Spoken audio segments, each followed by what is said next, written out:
en el exterior. Goyan dijo esto.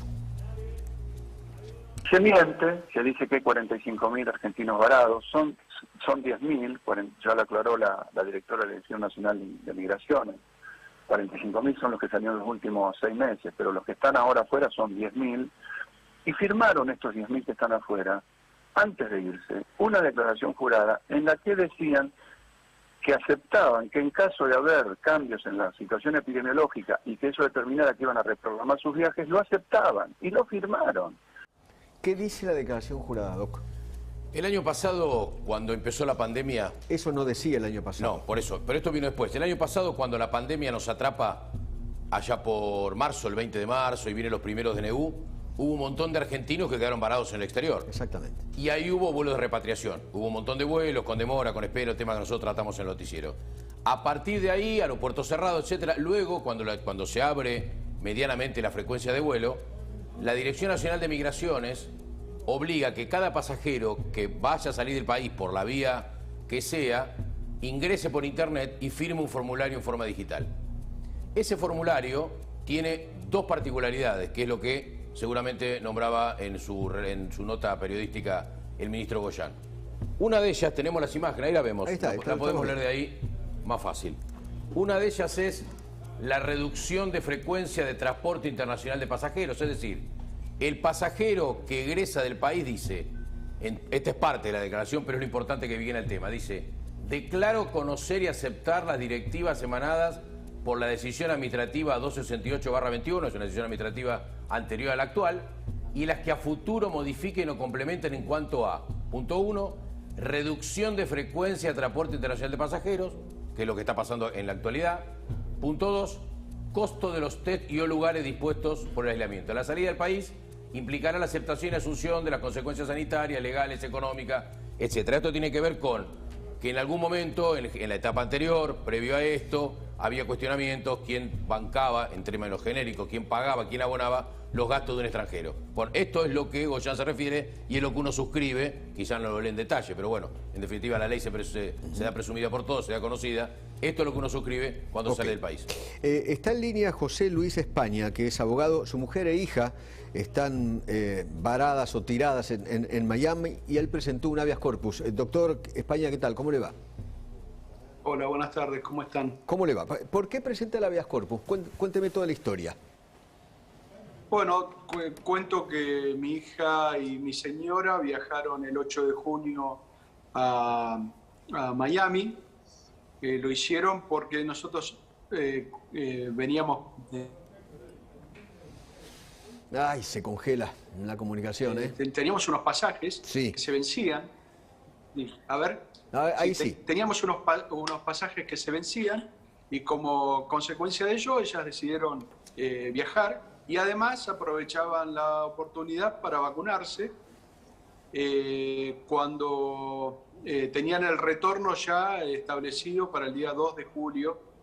Este viernes tendría que estar volviendo a casa y bueno, en función de las medidas adoptadas por el gobierno no pueden regresar porque ya les cancelaron el vuelo y se lo reprogramaron para el 14 de agosto, pero a confirmar, sujeto a confirmación. El 14. Sí. Bien. Entonces, la verdad es que esto generó una situación bastante angustiante en la familia. Hace muchos días que ellas viajaron. Yo, particularmente como padre de familia, me costó que vayan solas porque es a otro país, a pesar de que hemos viajado varias veces, me costó y ahora, imagínense, tengo que esperar 45 días, con suerte, para que podamos reunir a la familia. En función de eso me puse a analizar la base jurídica de las medidas, la resolución dictada por el jefe de gabinete, que es una decisión administrativa, y bueno, al analizarla en profundidad me doy cuenta que en realidad era una medida absolutamente inconstitucional, intempestiva, imprevista, arbitraria, irrazonable. Todos estos son los argumentos que sostuve al solicitar un habeas corpus, y la figura del habeas corpus es porque a ellas se las priva de reingresar al país y se afecta su derecho a la libertad de tránsito y a la libertad ambulatoria, sin que esa decisión administrativa esté fundamentada en una razón aceptable. Bueno, lo que dice, porque yo considero... lo que dice, sí, lo que dicen las autoridades es que aquí hay una cuestión epidemiológica, sanitaria. Sí, como la había cuando el cupo era de 2.000 personas también. No nos olvidemos que recién Gabriel mencionaba la declaración jurada que se les hace firmar. Para mí es coactiva, porque si no la firman y no la aceptan no pueden viajar, y las pérdidas económicas de mucha gente que ya sacó los pasajes y que o requiere o tiene que ir a viajar por razones de trabajo, laborales, hacer algún contrato, obviamente tiene que aceptarlas bajo presión, porque si no, no puede viajar. Pero además, la situación es que cuando tanto mi señora y mi hija como todos los que se encuentran afuera a la espera de regresar, salieron del país, había una normativa que se lo permitía. Entonces también tiene que permitirle el reingreso con las medidas sanitarias necesarias para evitar la propagación de cualquiera cepa a la que el gobierno hace referencia. Cumplir la cuarentena, una cuarentena, como corresponde. Claro, punto. bueno. No, lo que el gobierno hace es, por lo menos en la jefatura de gabinete hace, es ante su propia incapacidad para poder controlar que la gente haga cuarentena, se castiga a los que están afuera. Entonces, yo no puedo creer que el gobierno nacional, con la cantidad de personas, de funcionarios y de empleados que se encuentran en su casa por tener alguna comorbilidad y no poder ir a trabajar, no puedan ejercer el trabajo de controlar telefónicamente a los que se encuentran cumpliendo con la cuarentena. Claro. Esa incapacidad no puede hacer responsables a todos los que se encuentran afuera con sus problemas y sus particularidades por la propia incapacidad del gobierno. Doctor España, soy Gabriel Iesi. ¿Cómo le va? Gusto saludarlo tanto tiempo. Hola, Gabriel, ¿cómo estás? Bien, gusto saludarlo, José Luis. Encantado. Dos preguntas en una. Para la erradicación del habeas corpus correctivo que usted planteó hoy, ¿tuvo en cuenta algún antecedente, algún caso similar que se haya dado el año pasado, por ejemplo, en el momento de fronteras cerradas? Perdón, y le cierro la pregunta así responde junto. Y en este caso, ¿cuál es la expectativa y dónde lo presentó?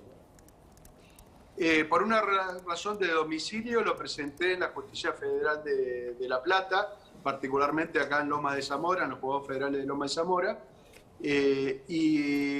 Respecto a los antecedentes, estuve analizando antecedentes como los que se resolvieron contra la provincia de Formosa, cuando se impedían el paso de ciudadanos de esa provincia, y bueno, y algunos otros antecedentes más, pero fundamentalmente la normativa, la legislación y digamos, el incumplimiento de la Constitución Nacional y de los pactos internacionales, porque entre otras cosas, una restricción a los derechos constitucionales no puede hacerse por una simple decisión administrativa.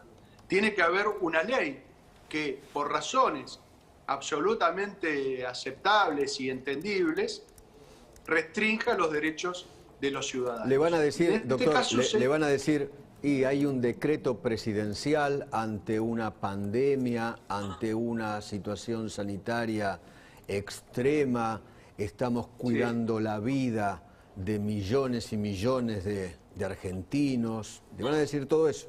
Sí, siempre y cuando esa sea la única salida.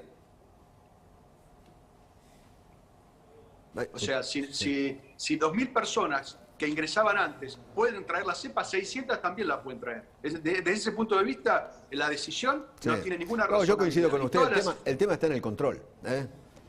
José Luis. Bueno, pero que lo hagan. Exactamente. José Luis, le hago la última pregunta y tiene que ver con lo personal. ¿Cómo están transcurriendo los días de su esposa y su hija en Miami? ¿Cómo están siendo para solventar los gastos? ¿Dónde ¿Renovaron locación para estar alojadas? Sí, sí, cambiaron el lugar donde ahora están en la ciudad de Tampa, porque es el lugar más económico que Miami, que Orlando, y probablemente si se confirma que estén hasta el 14 van a viajar a Nueva York, donde hay unos conocidos que las van a alojar, porque la verdad es que no estaba previsto eso, y aun cuando uno pudiera solventar los gastos, ¿por qué tiene que hacerlo? 45 días de espera, hay gente que va a perder el trabajo, hay padres con hijos muy chiquitos, hay un montón de situaciones. Quizás la de mi mujer y la de mi hija no sea la más grave, pero hay situaciones que son absolutamente graves, ¿no? Gracias, doctor. Un abrazo muy grande. Gracias por atendernos. Muchas gracias a ustedes. Hasta luego. Hasta luego. Está Franco Rinaldi, que es especialista en aviación comercial. Franco, ¿qué tal? ¿Cómo va, querido? Un abrazo muy grande.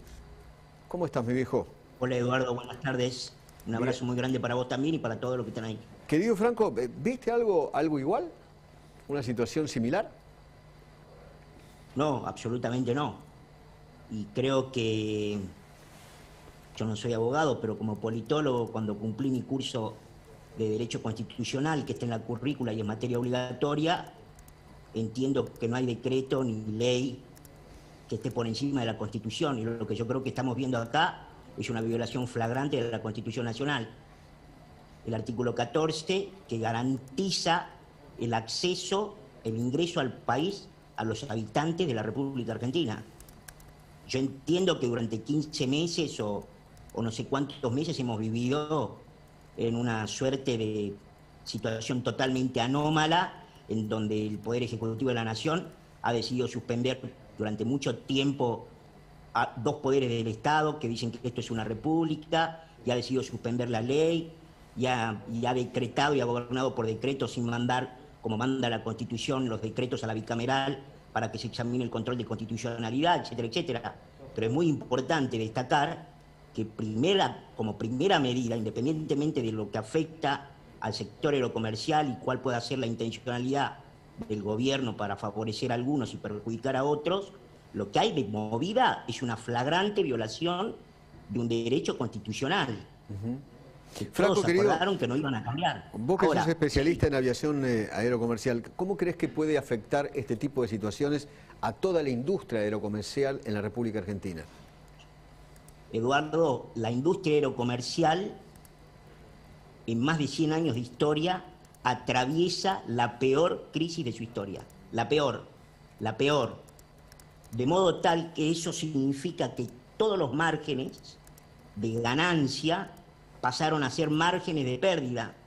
En algunos casos esos márgenes, reestructurando las compañías, modificando modelos de negocios, permitieron que muchas compañías no quiebren de una manera total y absoluta. En otros casos, como hemos visto durante todo el año pasado, sobre todo, muchas compañías han recibido ayuda estatal, algo habitual para aerolíneas argentinas, pero en el mundo no es así.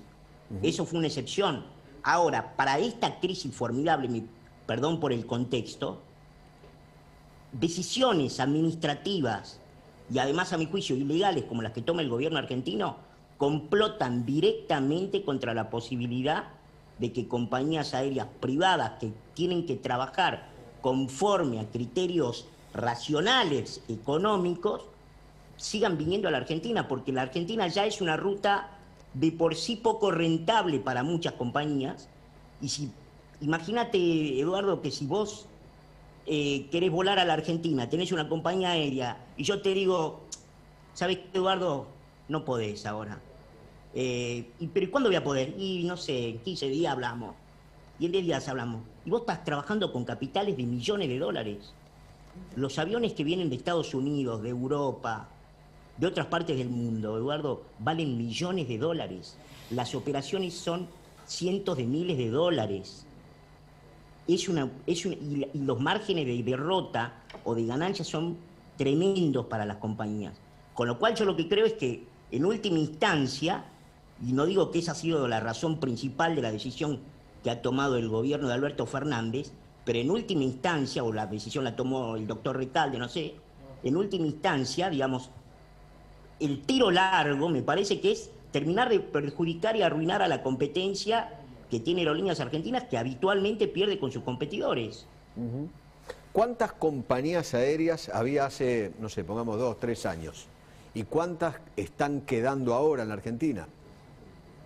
Bueno, hoy vimos un anuncio, no sé si está totalmente confirmado, pero incluso vimos el último anuncio ahora de la compañía Alitalia, que aparentemente no volverá a volar a la Argentina, con lo cual despidan a Alitalia, que también se va del país. Alitalia, Pero, a la miércoles. Alitalia, pero digamos, en los últimos años, querido Eduardo, y sobre todo en el último año, se han ido no menos de 4 o 5 compañías. Pero eso que estás mostrando ahí en Flyradar 24, es muy sintomático, porque aparte esto que vos estás mostrando acá, que creo recordar bien, vos además lo mostraste ya el año pasado, Sí. habla de la irracionalidad argentina, de la excepcionalidad argentina.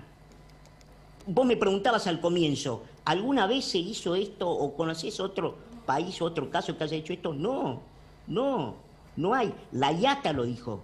Eduardo, la IATA, que es como parafraseando al doctor Recalde, es como la FIFA de las aerolíneas, Claro. ha fracasado en su diplomacia de intentar que el gobierno le aumente de 2.000 a 3.000 pasajeros por día y también en que le permitiera programar 1 mes, 2 meses de antelación. Y estaban programando, digamos así, cada 15 días. Ahora te Algo van a decir, Franco, totalmente... todos los países del Sí. mundo restringieron el ingreso de gente para evitar que el virus, no sé, esta variante o la otra o la anterior o la primera entren. Ahora, no es muy lógico, ¿no?, que un país no le permita a sus propios conciudadanos volver. Absolutamente. De hecho, yo no conozco otro caso de otro país que haya hecho eso. Te voy a decir una cosa más, Eduardo. El tan criticado expresidente Trump, cuando prohibió el ingreso de China, prohibió el turismo, prohibió los vuelos turísticos y los vuelos evitables. Pero no hay un solo norteamericano que haya querido volver a su país Que no y haya lo haya podido. podido hacer. Claro. No hay uno. Hoy por hoy tenés una restricción en Alemania, en donde tienen 2 países prohibidos o restringidos. India. Pero no hay un solo alemán que no pueda volver a su país. Claro, claro. No hay un solo alemán que no pueda volver a su país. Entonces lo que digo es, una cosa es que vos puedas tener o tomar medidas para tratar de contener la expansión de una pandemia. Y Sí. otra cosa es la irracionalidad y la violación flagrante de derechos consagrados en la Constitución. Pero además te digo otra cosa, Eduardo. ¿Cuál puede ser la lógica? ¿Cuál puede ser la lógica de que vos le prohíbas el ingreso a ciudadanos que vienen vacunados, Eduardo? La mayoría de los habitantes que vienen de Europa, sean europeos o argentinos, y que vienen de Estados Unidos, vienen vacunados. Bueno, desde el gobierno lo que te dicen es, bueno, pero por más vacunado que estés y por más test que te hayas hecho allá y te hagas acá, el virus lo podés tener en la garganta o en la nariz y contagiar. Eso después lo vamos a hablar con el doctor Sin, a ver cómo funciona el tema, ¿no? Pero te dicen eso, Franco. Está bien, pero ese es, como siempre, es una respuesta política para la falta de un argumento epidemiológico. Sí. Y si fuera así, Pues, digamos, habría que controlar la cuarentena de aquel que llega de afuera, punto. Pero ¿cómo no vas a dejar volver a casa, a su casa con su familia y con sus cosas a los argentinos? Eso es raro, ¿no? Eduardo, raro. ¿le puedo hacer Yo una lo- pregunta, Franco? Sí, claro. Franco, ¿qué tal? Silvia Mercado te saluda, Hola, Silvia. un placer verte.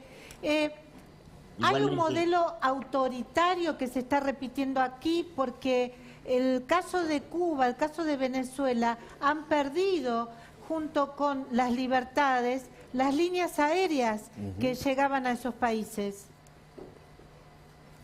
Bueno, hay un viejo apotegma de la industria aerocomercial que dice que la aviación es la industria de la libertad. Naturalmente los gobiernos, cuando tienen una cosmovisión o un horizonte de sentido como el que manifiestamente tiene el actual gobierno nacional, las restricciones son enemigos del tráfico aéreo y de la industria aerocomercial. Que yo siempre recuerdo, no solo que salva vidas, no solo que habilita trasplantes, como nos enteramos ayer, que tuvieron que ser suspendidos porque se cancelaron aviones, etcétera, etcétera, sino que además genera mucho trabajo privado. Ese trabajo también se pierde cuando los aviones dejan de llegar al país. Pero efectivamente, si uno ve lo que ha pasado en Venezuela han ido cayendo en un efecto dominó irremediable, imparable, la mayoría de las compañías privadas que prestaban servicio a Maiquetía, al aeropuerto principal de Venezuela y en Caracas. Querido Franco. Evidentemente. Sí. Sí. Completa. No, que esa me parece que esa es la búsqueda, hacia ahí vamos, ¿no? Seguro. Franco, querido, un abrazo enorme, ¿eh? Siempre un gusto verte. Igualmente, Eduardo. Chao, querido amigo, un abrazo muy grande. Igualmente. Está en línea ahora Juan Pablo Sade, que es tucumano, que estaba varado en Miami y se fue de vacaciones con un amigo de Nueva York y después todo una odisea. Y ahora varado o tirado allí en Miami. Juan Pablo, ¿qué tal? ¿Cómo va? Un gusto. ¿Qué tal, Eduardo? Un gusto. ¿Cómo le va? ¿Cómo le va? ¿Bien? ¿Me cuenta? Se puede decir bien. Ah, claro, por supuesto, por supuesto. ¿Dónde está? ¿Dónde está parando? ¿Cómo es la historia? Bueno, nosotros teníamos hace 3 días, creo ya no sé ni de cuánto, un vuelo de Nueva York a Buenos Aires. Nos cancelan ese vuelo, pasamos toda la noche en el aeropuerto, nos reprograman un vuelo que hace escala en Dallas. Salimos de Nueva York, llegamos a Dallas y a la hora cancelan ese vuelo. Otro día entero en el aeropuerto hasta que, bueno, conseguimos reprogramar de alguna forma porque no es insólita la fecha. Nos pusieron un vuelo para agosto para volver a Argentina. ¿Agosto cuándo? Realmente desesperados. Bueno, la aerolínea, la única posibilidad que nos daba era o quedarnos en Dallas o mandarnos acá a Miami. Así que estamos aquí en Miami por la única razón de que es el lugar donde más vuelos salen a Argentina y creemos que hay más posibilidades de volver. Claro. Y estamos parando, hay una familia, una chica venezolana en realidad que no nos conocía y por medio de contactos nos ofreció hospedarnos por 2 días y así amigos de ella. Así que bueno, vamos viendo día a día dónde paramos porque realmente tener que costear un mes acá en Estados Unidos en dólares es imposible. Bueno, la posición del gobierno para aquellos que viajaron al exterior, jódanse, viejo. Querían vacacionar, quédense unos días más, ¿no? Y bánquense como puedan. Realmente insólito, no. Yo vengo con muchísimo esfuerzo de viaje, un viaje que tenía programado y que no podía patear más. Y con todo el esfuerzo de estar acá, uno no viene con plata de sobra para vivir un mes más. Así que, bueno, realmente lo que se valora acá es la solidaridad que está habiendo de la gente, de ofrecer hospedaje a gente que no conocen, por ahí la buena disposición también de gente de la aerolínea que por más que se dieron una fecha a larguísimo plazo, con nosotros han estado horas en el mostrador tratando de conseguir otro vuelo y era imposible. Así que bueno, realmente es muy triste ver que un gobierno, que un país se dé la espalda de la forma que lo están haciendo ahora. Querido Juan Pablo, gracias. Ojalá puedan volver pronto. No, gracias a ustedes por darle visibilidad a este tema, porque realmente hay gente que, como